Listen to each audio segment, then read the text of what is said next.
Assalamualaikum warahmatullahi wabarakatuh. Saya adalah Nur Salvina Trihardini dari kelas 11 Teknik Otomasi Industri Schneider. Jadi di sini saya akan menjelaskan beberapa hal mengenai PLC.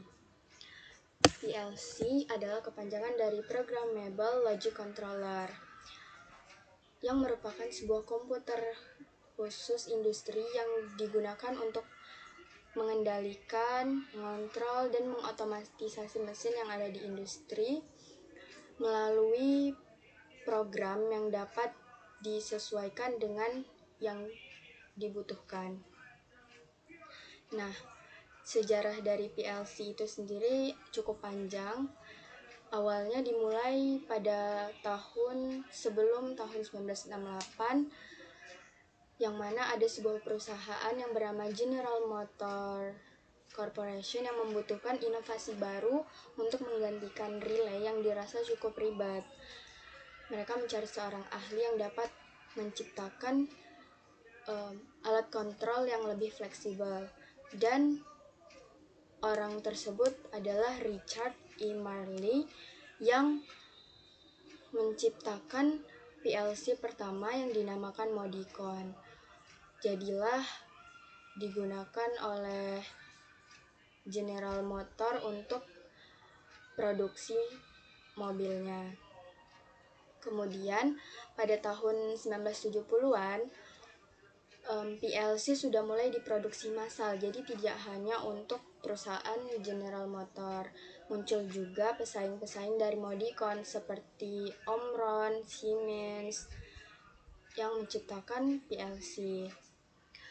Dan PLC menjadi pengganti relay di banyak pabrik. Kemudian pada tahun 1980 PLC sudah makin canggih, bisa dihubungkan ke komputer, dan juga muncul HMI, yaitu Human Machine Interface, yang dimana itu memudahkan operator untuk melihat dan kontrol proses lewat layar. Kemudian pada tahun 1990-an PLC sudah bisa kontrol otomatis yang lebih rumit seperti di pabrik-pabrik besar, bandara, atau pembangkit listrik. Sampai sekarang ini PLC sudah semakin berkembang pesat. Kemudian fungsi dari PLC. PLC berfungsi untuk mengendalikan dan mengotomatisasi mesin atau proses yang ada di industri. Juga bisa membaca input seperti sensor, tombol, memproses logika, dan memberi output dari program tersebut. Kemudian PLC juga dapat menghitung, memberi timer, dan membuat logika otomatis yang memudahkan produksi industri yang lebih efisien dan efektif. Dan fungsi selanjutnya yaitu memudahkan perubahan proses. Jadi PLC ini lebih mudah untuk perubahan proses produksi, tidak ribet seperti relay. Kemudian kelebihan PLC ini lebih fleksibel. Jadi ketika kita ingin mengubah programnya itu ketika ingin mengubah kontrolnya itu cukup lewat program saja. Kemudian lebih tahan lama karena PLC dibuat khusus untuk jangka panjang dan sesuai dengan kondisi pabrik yang penuh debu, panas, penuh banyak getaran. Kemudian kelebihan selanjutnya yaitu perawatannya cukup mudah, lebih simpel dibanding relay.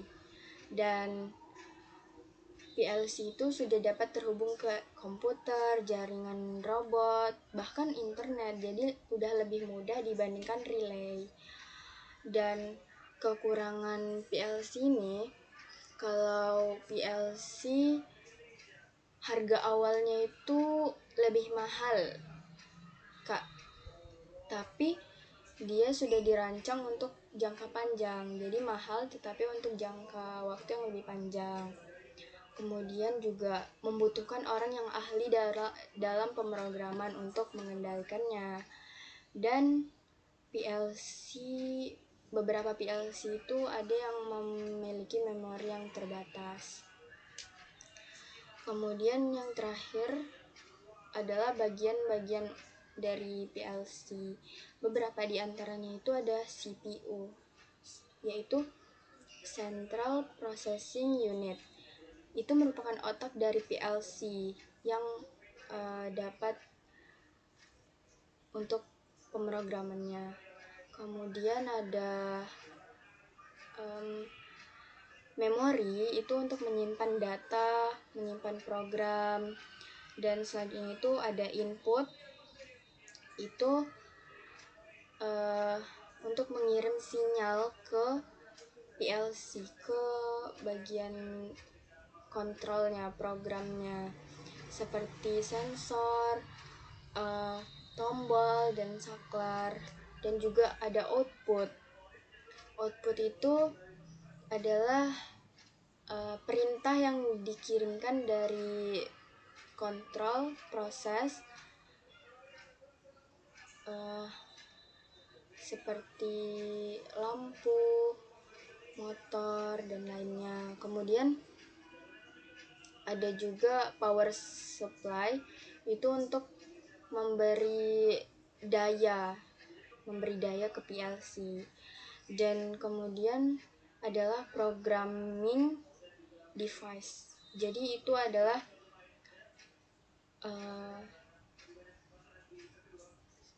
yang digunakan untuk menulis dan mengirim program ke PLC-nya. Jadi seperti itu.